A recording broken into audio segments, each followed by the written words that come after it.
warahmatullahi wabarakatuh. Waalaikumsalam, Bu. Ya, gimana kabarnya kalian hari ini? Baik, Bu. Sehat. Ya, alhamdulillah. Semoga kita semua selalu dalam lindungan Allah Subhanahu wa taala. Nah, baik, untuk menambah keberkahan belajar kita pada hari ini dan untuk memulai pelajaran, mari kita berdoa bersama. Ya, silakan Kak Thomas untuk memimpin doa pada hari ini. Baik, Bu. Marilah teman-teman, sebelum kita mulai pelajaran kita berdoa mulai. Berdoa selesai. Ya, amin amin Allahumma amin. Alhamdulillahirabbil alamin. Wassalatu wassalamu ala asrofil anbiya'i wal mursalin sayyidina wa maulana Muhammadin wa ala alihi washabihi ajma'in.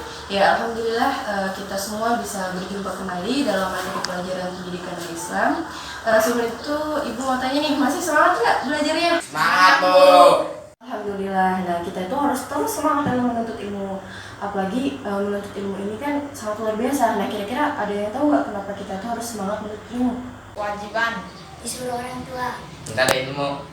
Ya, betul sekali. Jadi karena selain sebuah kewajiban, Allah itu juga memberikan pahala ganjaran yang besar bagi para penuntut ilmu. Jadi kita harus terus semangat biar bisa mendapatkan pahala yang besar dari Allah. Dan juga jangan dilupakan niatnya itu harus karena Allah.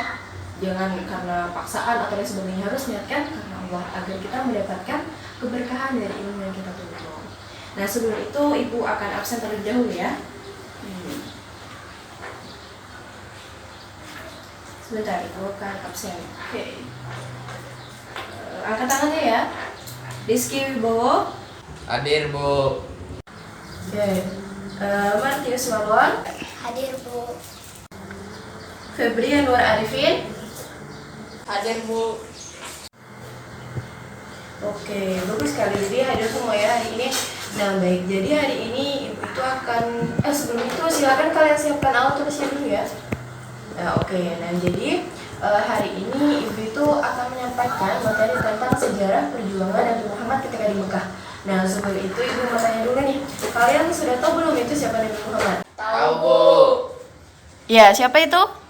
Rasulullah. Ya, Pemimpin umat Islam. betul sekali. Utusan Allah. Ya, betul sekali. Ibu rasa kalian pasti sudah tahu ya siapa itu Nabi Muhammad. Dan Muhammad itu adalah Rasulullah, utusan Allah. Beliau adalah yang menyampaikan ajaran Islam, pemimpin umat Islam. Nah, jadi Ibu akan ulas sedikit bagaimana sih sejarah kelahiran Nabi Muhammad. Oke. Nah, jadi Nabi Muhammad itu dilahirkan di Mekah, tepatnya pada tanggal 12 Rabiul Awal tahun Hijriah atau 570 Masehi. Nah, Nabi Muhammad itu lahir dari ibu yang bernama Aminah dan bapaknya itu namanya Abdullah. Nah, akan tetapi Rasulullah itu tumbuh dalam keadaan yatim. Mengapa? Karena ketika Rasulullah sedang berada di dalam kandungan sekitar usia 2 bulan, ayah beliau yaitu Abdullah meninggal dunia. Maka dari itu Rasulullah lahir dalam keadaan yatim. Nah, jadi setelah Rasulullah itu dilahirkan, Rasulullah disusukan oleh Halimah Sa'diyah. Nah, jadi bangsa Arab pada saat itu tuh mempunyai kebiasaan, yaitu setelah anaknya itu dilahirkan, maka ia diserahkan kepada perempuan desa untuk disusukan, karena hal ini bertujuan agar anaknya itu tumbuh dalam lingkungan atau udara yang bersih. Nah, jadi seperti itu. Nah, kemudian setelah singkat cerita, setelah Rasulullah itu berusia kurang lebih 7 tahun, belum genaplah 7 tahun, ibunda Rasulullah wafat. Nah, jadi Rasulullah itu kemudian diasuh oleh kakeknya Abdul Muthalib. Nah, kemudian ketika Rasulullah berumur 8 tahun, kakek beliau wafat. Nah, kemudian Rasulullah diasuh oleh pamannya. Nah, ada yang tahu tidak siapa paman Rasulullah? Abu Thalib, Bu.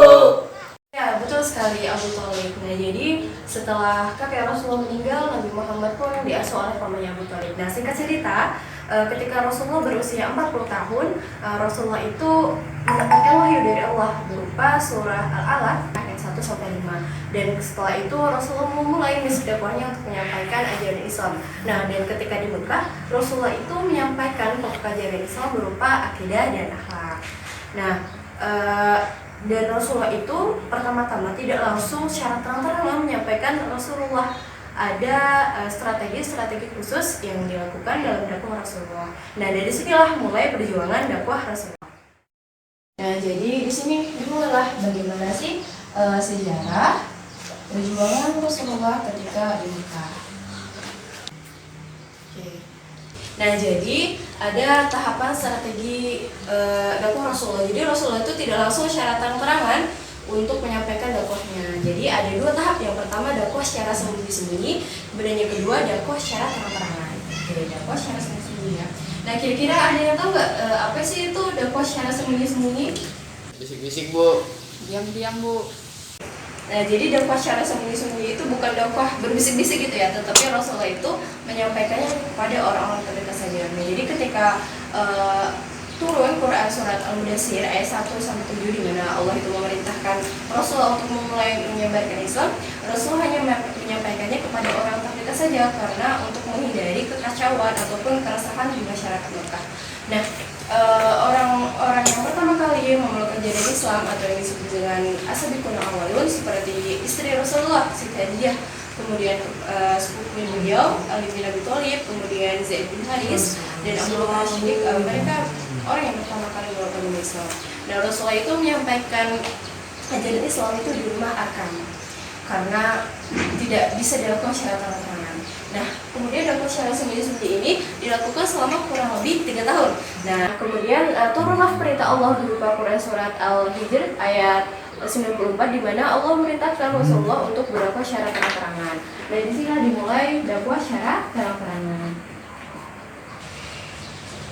Nah, jadi setelah ada perintah Allah untuk menyampaikan dakwah secara terang-terangan, Rasulullah mulai menyampaikan Islam di hadapan secara terang-terangan di hadapan para penduduk Mekah. Nah, dan tentu saja terdapat penolakan dari mereka dan bahkan ada yang menghina, mencaci, memfitnah Rasulullah. Dan dakwah Rasulullah ketika di Mekah ini Rasulullah menyampaikannya selama kurang lebih 13 tahun. Nah, jadi setelah itu Rasulullah hijrah ke Madinah. Ya, mungkin itu yang bisa disampaikan. Dan kira-kira ada yang ingin ditanyakan atau tidak? Saya bu. Ya, silakan. Apa alasan kafir Quraisy menentang ajaran Islam? Ya, bagus sekali Rizky atas pertanyaannya. Kita beri tepuk tangan dulu ya. Bismillahirrahmanirrahim. Ibu akan jawab pertanyaan dari Rizky bahwa nah, jadi alasan kaum kafir Quraisy itu menentang ajaran Islam yang pertama karena keangkuhan dan kesombongan mereka. Jadi karena itu mereka sombong, angkuh gitu, menganggap dirinya itu paling benar, sehingga mereka tuh menentang ajaran Islam. Nah, kemudian untuk alasan yang kedua, yaitu karena mereka tuh terlalu fanatik begitu dengan kebudayaan luhur mereka, sehingga karena mereka itu sangat terbiasa dengan kebudayaan mereka, sehingga sulit sekali untuk menghilangkan kebiasaan mereka. Kemudian alasan yang ketiga, yaitu karena mereka itu takut kehilangan kekuasaan dan eksistensi mereka.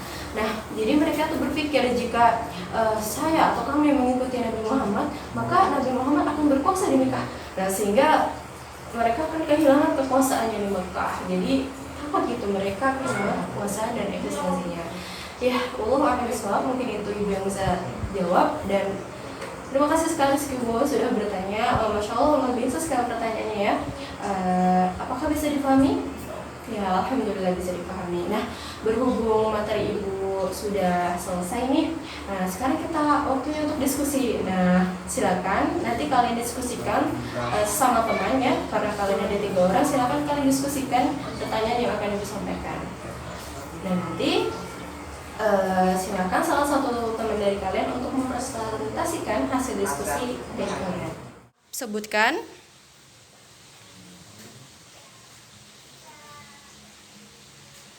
Keteladanan apa yang bisa kita ambil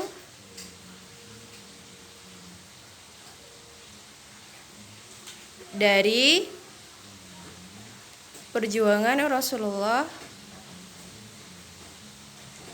ketika di Mekah? Nah, silakan kalian kerjakan selama 15 menit, setelah itu baru presentasi. Baik, 15 menit telah berlalu. Nah, silakan sekarang kalian presentasikan hasil diskusi kalian hari ini.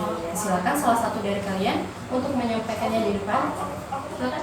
Hasil diskusi kami tentang keteladanan dari perjuangan Rasulullah SAW di Mekah, yaitu memiliki sikap tangguh, menggunakan waktu untuk belajar agar mendapatkan prestasi yang tinggi, mengerjakan segala sesuatu dengan prinsip pantang menyerah, menjalankan segala perintah agama dan menjauhi larangannya.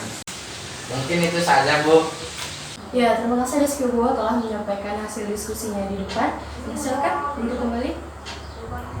Ya, nah jadi anak-anakku semua, banyak sekali pelajaran yang bisa kita ambil dari perjuangan Rasulullah di Mekah ini.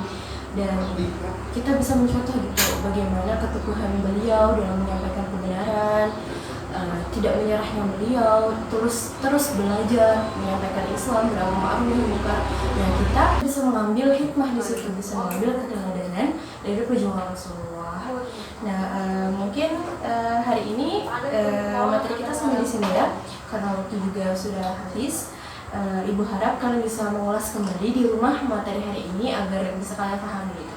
Tidak hanya di sekolah kalian belajarnya, tapi di rumah juga biar lebih ingat gitu, melekat. Nah, sebelum kita tutup, silakan kalian simpan dulu dan mari kita tutup pelajaran hari ini dengan mengucapkan hamdalah. Alhamdulillahirobbilalamin. Wallahu a'lam bishawab. Assalamualaikum, mohon maaf. Assalamualaikum warahmatullahi wabarakatuh. Terima kasih ya. Waalaikumsalam, Bu. Terima kasih, Bu.